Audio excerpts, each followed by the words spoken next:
Yes, guys, everything bite-sized here, back with another AI-powered video. In this one, I'm going to get Grok to ask me some personal questions so you guys can get to know me better. Everything I put in this prompt is true.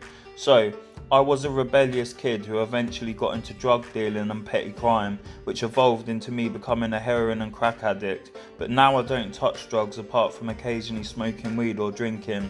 Write me a brave and direct list of hard and or personal questions to answer for a YouTube video so my following gets to know me better. Right, let's see what it asks me. Here's a list of brave and direct questions that could help your YouTube audience to get to know you better. 1. What was the most dangerous situation you found yourself in during your drug dealing days? So, I've spoke about this on my channel before. I'm going to cut it short. I was trying to get some cocaine. I was a weed dealer myself, but I was trying to get some cocaine early in the morning, and we kept getting handed through to different people because obviously it's hard to get coke at like 9 a.m.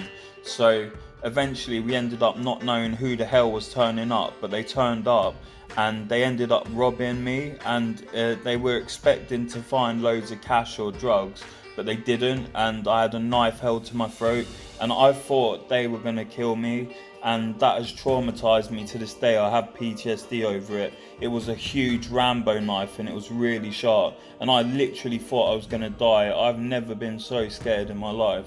It still like haunts me to this day. 2. Describe the lowest point in your addiction and how it impacted your life. Oh man, the lowest point in my addiction was when I was going through all of my old needles and pans, wiping them, trying to find like residue of heroin and crack, and then condensing the liquid down and putting it all into one dirty looking black shot. And this is disgusting. I did plunge it into myself, and I think that's what ended up giving me an abscess, and I had to get surgery. I could have lost my hand, so I wouldn't have been able to play guitar or type properly, which would have absolutely shattered me. But thank God they managed to give me surgery and I can still use my left hand. I can use it just as well as I used to be able to use it, and there's no pain there, but there's a divot left in my hand to remind me how stupid I was.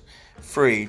How did your family and friends react to your addiction, and how did it affect your relationships? To be honest with you, I kind of cut everyone out of my life and just focused on my addiction. I think I was embarrassed and I didn't really want people involved in it or knowing what I was doing. But yeah, no, I kind of just I went on a downward spiral. I wasn't diagnosed with my bipolar disorder, so I wasn't being treated for it, and I went on a massive downward spiral, kicked everyone out of my life, and just like went fully into addiction. So yeah, my family and friends weren't really that involved in it. What was your turning point that made you decide to quit using drugs, and how did you go about getting clean? So the turning point was when I nearly lost my hand and realised I wouldn't be able to play guitar or type properly. So that made me stop using heroin, and the way I went about getting clean was engaging with addiction services in my local area and getting onto methadone. They worked me up to 80 mil of methadone a day, and that is a huge amount. That's enough to kill like 4 grown adults. I got down from 80 mil a day to 30 mil a day, which is huge. And then I went from 30 mil of methadone a day to 8 milligrams of buprenorphine, which you might know as Suboxone or Subutex. 8 milligrams of that a day, down to 4 milligrams, which is what I'm currently on now, and I'm planning on reducing even more soon once my mental health stabilizes a bit more.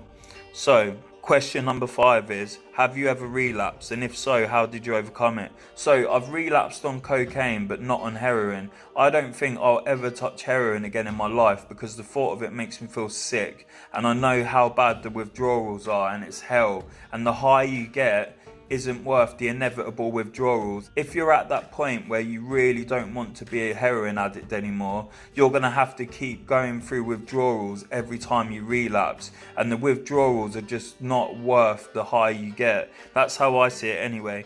But I have relapsed with cocaine. Probably about, in the past 4 or 5 years, I haven't touched heroin, but I've probably touched cocaine like 5 times. The next question is, how has your past shaped your current lifestyle and mindset? Okay, now I have a clearer idea of addiction and mental health, so I'm better able to help people who are going through that sort of thing. it's made me stronger ultimately, and it's made me realize how weak I was before and how much help I needed from mental health services and addiction services. I was always an addict since I was a teenager, like trying to self-medicate my bipolar myself, not knowing I had bipolar disorder until I was a bit older, and then trying to get mental health services to actually spend more than 5 minutes talking to me, like, because all they want to do is talk to you for 5 minutes and prescribe some antidepressants. But I actually finally got someone to listen to me, and they knew straight away I had bipolar disorder when I described the symptoms, and then I got diagnosed, and then I got medicated, and my life has been much better since. And I feel like that was almost like a pivotal turning point in my like addiction journey, and really helped me to come off of drugs. I mean, don't get me wrong, I smoke a few joints every now and then, but it's nothing compared to what it used to be. The next question is, what advice would you give to someone who is currently struggling with addiction? I would say it's never going to have a happy ending if you carry on being an addict. Eventually, the addiction is going to overcome you completely, and you're either going to die or end up a shell of your former self. So you lose your morality the more addicted you become. Like, you get to the point where you would steal off your own nan to support your addiction. Do you really want to be like bottom of the barrel, homeless? There's nothing wrong with being homeless, like in and of itself, but it will cause you to end up homeless because you'll spend your rent money on drugs, and you'll spend your food money on drugs, and you'll end up a skinny shell of yourself, homeless and unable to look after yourself. So I would say, do you want to end up like that? Because you're either going to end up in prison or on the streets or dead. That's the only three destinations you've got if you continue being an addict. So what I'd say is, next time you see someone in the doorway with a sleeping bag, say to yourself, do you want that to be you? So the next question says, how do you manage your triggers and cravings in your daily life? Oh, see, that's hard. That's the hard part of recovery, is staying off of the drugs.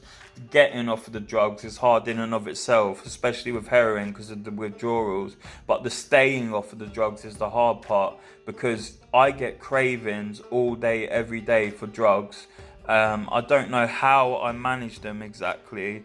Especially when there's triggers that make you really want to just give up. I don't know how I manage them, to be honest with you. It's just, I know it's a lot easier to manage now that I'm medicated and being properly looked after. So if you feel like you have undiagnosed mental health problems, get those seen to, and you'll find your addiction arc much easier to deal with. The next question is, what misconceptions do people have about addiction, and how do you address them?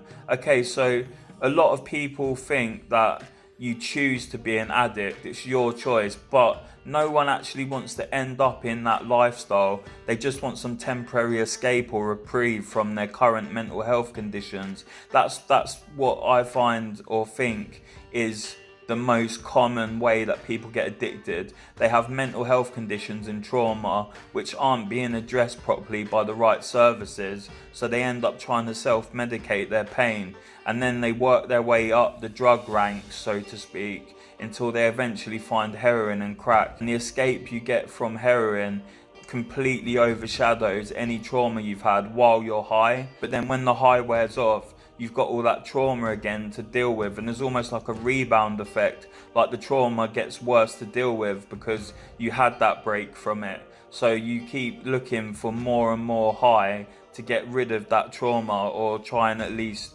have some reprieve from it. So it just gets worse and worse. So that's a misconception. People think you choose that lifestyle. No one chooses that lifestyle, ending up in the doorway homeless. No one wants that for their life, but their pain and misery is that much that it ends up getting them there. I'm not saying there's no personal responsibility or choice in the pathway to becoming an addict, but you've got to have some sympathy and realise that anyone could become homeless on the street, and if you become homeless, the chances of you becoming an addict are really high. So either you're going to be an addict who ends up inadvertently making themselves homeless, or you could actually end up homeless accidentally and then becoming an addict to deal with the street life. So it's a bit of a murky issue. So the last question is, how do you think society can better support individuals recovering from addiction? Just more money spent on mental health services. If there was more money spent on mental health services, then people who have come off of drugs will be more likely to stay off of drugs because they can deal with the trauma and the pain which they were trying to mask with the drugs. And also there would be less people who would become addicts because they'd be able to deal with their mental health and their trauma better. So I hope I've answered those questions okay, and I will catch you in the next video. Peace.